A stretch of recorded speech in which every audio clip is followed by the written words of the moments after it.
నమామి ధన్వంతరిం ఆదిదేవం సురాసురైర్వందిత పాదపద్మం లోకే జరారుగ్భయం మృత్యునాశం ధాతారమీశం వివిధౌషధీనాం. శ్రీ ధన్వంతరి యొక్క శ్లోకం అది. మొట్టమొదటి వ్యాయామం చేయాలి. వ్యాయామం చేత పర్టికులర్గా ఫోకస్గా మనకి లంగ్స్ని స్ట్రెంగ్తన్ చేసుకోవడం కోసం, గుండెని స్ట్రెంగ్తన్ చేసుకోవడం కోసం మనం ప్రాణాయామం చేయాలి. ఈ వ్యాయామంలో సుమారుగా 4 కిలోమీటర్లు 3 కిలోమీటర్లు నడవటం అవసరం. యువకులైతే జాగింగ్ చేయాలి, ఆడపిల్లలు స్కిప్పింగ్ చేయాలి, లేదా కుర్చీలో కూర్చుని కూడా చేతులు పైకెత్తడము, కిందకి దించడము, కాళ్ళు ఆడించడము, సైక్లింగ్ ఉన్న చోటే ఇవన్నీ కూడా పెద్దవాళ్ళు కూడా చేయొచ్చు. ఇవి అన్ని వయసుల వాళ్ళు చేయదగినటువంటిది వ్యాయామం. వ్యాయామానికి ఇండికేషన్ ఏంటి, ఎంత చేయాలండి అంటే అందరికీ చెమట పట్టేంత వరకు వ్యాయామం చేయాలి. ఏదో 5 నిమిషాలు నడిస్తే కాదు, స్లోగా పాటలు వింటూ నడిస్తే కాదు. చంకలో చెమటలు పట్టాలి. శాస్త్రంలో చెప్పారు, చంకల్లో చెమట పట్టాలి, నుదుటి మీద చెమట పట్టాలి. అంతవరకు వ్యాయామం చేయాలి అంతే. అంతకు మించి ఎక్కువ చేయాల్సిన అవసరం లేదు. కాబట్టి వ్యాయామం చేయవలసిన వాళ్ళు గుర్తుపెట్టుకోవాల్సింది ఇదనమాట. అది డిపెండ్స్, వయసును బట్టి, శరీరం యొక్క బలాన్ని బట్టి ఉంటుంది. ఆపరేషన్లు అయినాయి, జాగ్రత్తగా ఉండాలి. ఆల్రెడీ ఆస్తమా ఉంది, కొంచెం జాగ్రత్తగా ఉండాలి. రోగపడి ఇప్పుడే కోలుకుంటున్నారు, వాళ్ళు జాగ్రత్తగా. అందరికీ ఒకే రకం కాదు. మన శరీర బలాన్ని బట్టి ఎవరైనా వైద్యుడి యొక్క సలహా కూడా తీసుకుని వ్యాయామం చేయాలి. వ్యాయామం చేయడం మాత్రం చాలా అత్యంత అవసరము. ఫ్లెక్సిబిలిటీ పెంచుకోవాలి. అన్ని జాయింట్స్లోనూ ఫ్లెక్సిబిలిటీ పెంచుకోవాలి. మోకాళ్ళు ఉన్నాయి, నడుము ఉంది, మనకు తెలియదు.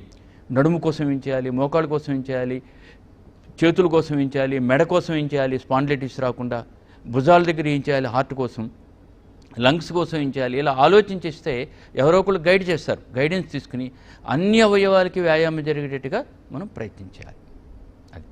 రెండోది చాలా ప్రధానంగా చేయవలసింది ప్రాణాయామం. ప్రాణాయామం వల్ల లంగ్స్ శక్తి పెరుగుతుంది. ఇందాక చెప్పాను, ఆక్సిజన్ లెవెల్ కూడా పెరుగుతుంది.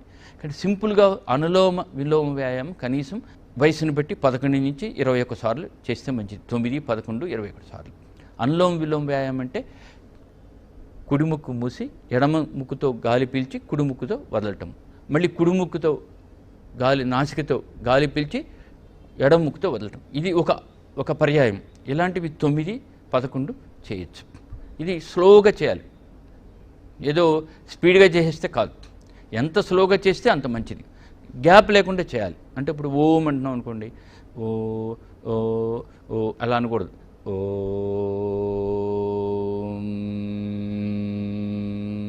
ఎలా అయితే థ్రెడ్ లాగా కంటిన్యూస్గా వచ్చిందో అలా శ్వాస కూడా సోహం అలా తీసుకోవాలి. ఎడమ ముక్కుతో తీసుకోవడం, కుడి ముక్కుతో వదలటం, కుడి ముక్కుతో తీసుకోవడం, ఎడమ ముక్కుతో. దాని తర్వాత కపాలభాతి కూడా చేసి ఇంకా కొంచెం విగరస్తుంది.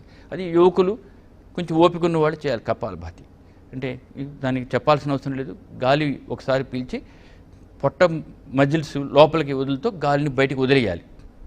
పొట్ట దగ్గర నుంచి లోపల నుంచి గాలిని బయటికి వదలాలి. అట్లా కంటిన్యూస్గా చేస్తూ ఉండాలి. అట్లా నిమిషానికి 20, 25, 30 అలా పెరుగుతూ ఉంటుంది. కొద్ది చేసిన తర్వాత అలసట వస్తుంది. అలసట వచ్చిన తర్వాత గాలి పీల్చుకోవాల్సిన అవసరం ఉండదు. అంటే ఊపిరితిత్తులు మొత్తం కూడా జాగృతం అవుతాయి. 1 సెకండ్ 2 సెకండ్లు లేదా ఒక 5-6 సెకండ్లు గాలి పీల్చుకోవాల్సిన అవసరం లేదు. సస్పెండెడ్ యానిమేషన్ అంటారు దాన్ని. అలా ఉండటం వల్ల మనకి శక్తి సంచితం అవుతుంది. అందుకని కపాలభాతి చేయాలి. ఇది దీర్ఘరోగం ఉన్నవాళ్ళు, వయసులో పెద్దవాళ్ళు, వాళ్ళ శరీర బలాన్ని బట్టి చేయాలి. అందరూ చేయకూడదు. ఇలా ప్రాణాయామం చేయటం వల్ల తప్పనిసరిగా రోగనిరోధక శక్తి పెరుగుతుంది. ఈ 2 ప్రధానమైనటువంటి అంశాలు. తర్వాత ఆహార వ్యవహారాల్లో కషాయం తీసుకోవడం. ఇది వేడి నీళ్ళు తీసుకోవాలని చెప్పాను రోజు మొత్తంలో, పొద్దున ఉదయం ప్రారంభించి. అలాగే రోజులో 4 సార్లు కషాయం తీసుకుంటే మంచిది. ఈ కషాయం డైజెస్టివ్ సిస్టమ్ని బాగు చేస్తుంది, రోగ నిరోధక శక్తిని పెంచుతుంది. మనకి ఆయుర్వేద శాస్త్రంలోని ఇలాంటివి ఉన్నాయి. ఒకటి తులసి, అల్లము లేదా శుంఠి, దాల్చిన చెక్క, బెల్లము. పంచదార వాడకూడదు. పంచదార వల్ల నష్టాలు చాలా ఉన్నాయి. కానీ బెల్లము, షుగరు లేనటువంటి వాడు వేసుకోవచ్చు. షుగర్ ఉంటే తేనె వేసుకోవద్దు. అది బెల్లం కూడా వేసుకోవద్దు వాడు. కాబట్టి ఈ 3, 4 దాల్చిన చెక్క వేసుకోవాలి, మిరియాలు వేసుకోవాలి. మిరియాలు కూడా వేసుకోవాలి. కాలా మిర్చి అంటారు.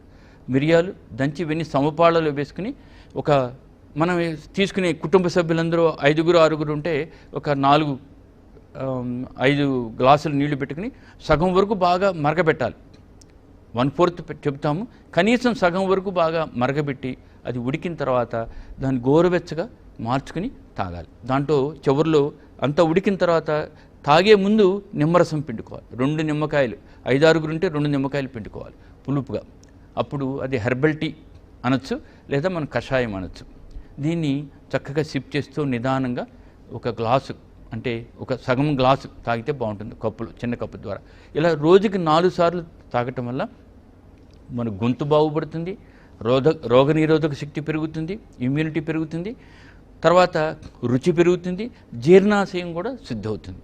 కాబట్టి అన్నీ బహువిధమైన ప్రయోజనం కలిగినటువంటి కషాయాన్ని ఇప్పుడే కాదు ఎప్పుడూ తాగొచ్చు. ఎవరైతే ఇది అభ్యాసంగా తాగుతారో వాళ్ళకి ఎటువంటి రోగం రాదు. అన్ని సీజన్స్లో, అన్ని ఋతువులలో వచ్చేటువంటి దోషాలని వాళ్ళు నిరోధించగలుగుతారు, హ్యాపీగా ఉండగలుగుతారు. కాబట్టి మాటిమాటికి టీ తాగటం కాకుండా ఈ కషాయాన్ని, ఈ అమృత అనేటువంటి కషాయాన్ని తాగితే చాలా మంచిది. దీంతోపాటు ఇంకోటి అమృత అని ఒకటి ఉండే, తిప్పతీ కానీ, ఇది కూడా రోగనిరోధక శక్తిని పెంచుతుంది. తిప్పతీ కానీ గ్రామాల్లో ఎక్కడ పెడితే అక్కడ దొరుకుతూ ఉంటుంది. రోజు ఉదయాన్నే ఒక ఆకు లేదా 2 ఆకులు నమిలితే చక్కటి ఆరోగ్యానికి సంబంధించినటువంటి మొత్తం మెటబాలిజం మొత్తాన్ని సెట్ చేయగలిగినటువంటి అద్వితీయమైనటువంటి హెర్బ్ అది. ఇండియన్ నేషనల్ హెర్బ్ కింద డిక్లేర్ చేశారు. అమృత, గుడూచి అంటూ ఉంటారు హిందీలో, తెలుగులో తిప్పతీగా అంటారు. ప్రతి గ్రామంలోనూ దొరుకుతుంది. అది కూడా మనం 2 ఆకులు కానీ 1 ఆకు కానీ ప్రతిరోజు తినటం వల్ల చాలా ప్రయోజనం ఉంటుంది. ఇంకా ప్రముఖమైన 2 ద్రవ్యాలు ఆయుర్వేద శాస్త్రంలో చెప్పారు. మనందరికీ ఆచరణలో ఉన్న తెలిసినవే, కానీ దాన్ని మనం శ్రద్ధను పెట్టాం, ఇంత విలువైనవా అని అనుకుంటాం. దాంట్లో పసుపు, రెండోది హరిద్ర అంటారు, రెండోది లసున్ అంటే వెల్లుల్లి. తల్లి చేయని మేలు ఉల్లి చేస్తుంటారు, అక్షరాల కరెక్ట్ అది. కొంతమందికి నిషేధం అని చెప్తూ ఉంటారు, కానీ సాధారణంగా చికిత్సాపరంగా చూసినట్లయితే వెల్లుల్లి చాలా మంచిది, ఇమ్యూనిటీని పెంచుతుంది, అనేక రకాలైన రోగాలకి గట్టి సమాధానం చెప్పగలుగుతుంది.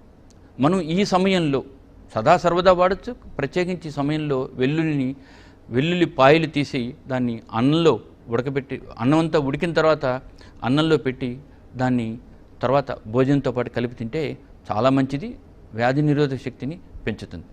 రెండోది హరిద్ర, పసుపు, స్వచ్ఛమైన పసుపు. అది షాపుల్లో దొరికే వాటిలో చాలా వరకు కల్తీ ఉన్నాయి. తెలిసిన చోట తీసుకుని వస్త్రకాళితం అంటే చక్కగా పొడి చేసి దాన్ని వస్త్రకాళితం చేసి దాన్ని ఒక స్పూన్ పల్చటి పాలల్లో వేసుకుని కొద్దిగా ఉడకబెట్టిన తర్వాత పాలల్లో వేసుకుని కలుపుకుని గోల్డ్ మిల్క్ అంటున్నారు. ఇది కూడా ఆయుష్ డిపార్ట్మెంట్ సజెస్ట్ చేసింది. ఈ గోల్డ్ మిల్క్ రోజుకి 2 సార్లు ఉదయం సాయంత్రం తాగినట్లయితే వ్యాధి నిరోధకత పెరుగుతుంది, ఈ వైరస్ని సమర్థవంతంగా ఎదుర్కోగలదు అని. కొన్ని దేశాలైతే దీన్ని పేటెంట్ చేసినాయి.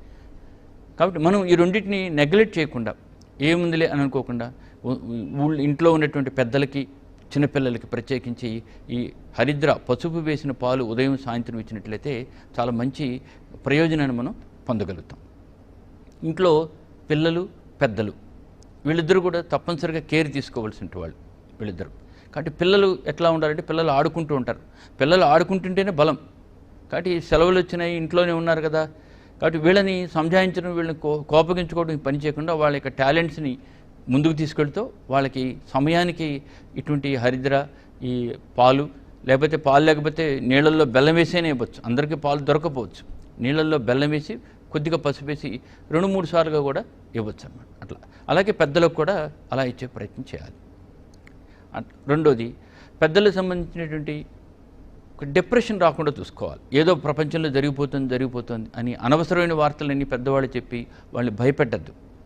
అలాగే పిల్లల్ని కసురుకుని పిల్లల్ని ఎక్కువ ఇబ్బంది పెట్టద్దు. అబ్బా నిన్నో మనం చెప్పాం, స్కూల్ కన్నా ఇంటికన్నా స్కూలే బాగుందే అని.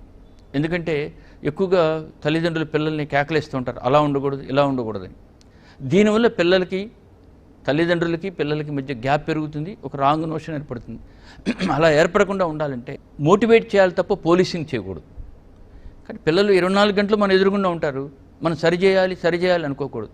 ఎక్కువ సరి చేస్తే మనుషుల మధ్య గ్యాప్ పెరుగుతుంది. అలాగే భార్యాభర్తలు కూడా. కాబట్టి 24 గంటలు ఇంట్లో ఉంటే వాళ్ళకు కూడా అనిపిస్తూ ఉంటుంది.